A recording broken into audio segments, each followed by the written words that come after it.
All right, this problem is dealing with non-monetary exchanges.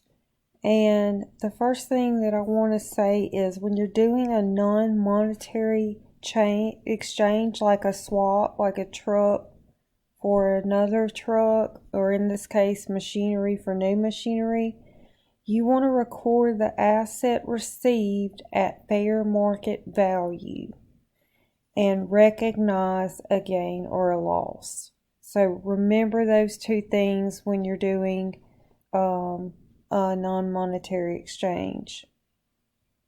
So with that being said, Phillips Corporation is going to get rid of an old machine. So to do that, they would take the machine and the accumulated depreciation off of the books. So they're going to debit accumulated depreciation to get rid of it and credit the machine, the old machine, at the cost of what was on the books. So once they debit and credit that, that old machine is gone. And now they need to, they're going to pay Luzinski cash of $680 that was given to you, so you would credit cash. As far as the loss, you take the book value of the old machine, which is the cost minus the accumulated depreciation. That's $300. And since the fair value of the old machine is $170, we have a loss. So you would debit loss on disposal. And you're going to credit the machine for the $680 of the cash you paid and for the fair value of the machine that you gave away or that you gave toward the new machine. So you paid cash and you gave an old machine to the company. So that would be $850 is what you're going to debit your machine for, because that's pretty much what it costs you, the cash and the fair market value of the old machine.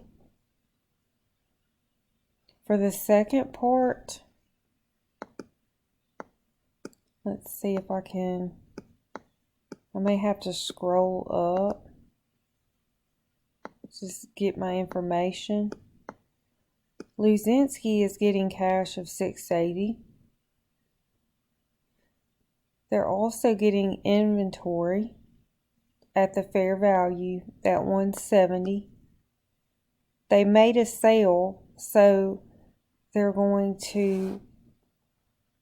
recorded the cash for the sale, and they also have to credit sales for the $850 because they got $680 and $170.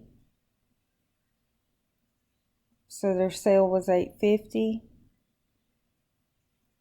Then you have to adjust inventory and record the cost of the sale. So you would debit cost of goods sold for $540.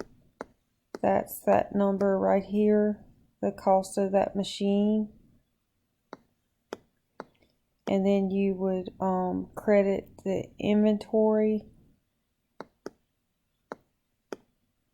for the amount that you sold. And that's how you calculate a non-monetary exchange. And just to reiterate, when you do this, you want to record the asset at the fair market value and recognize a gain or a loss.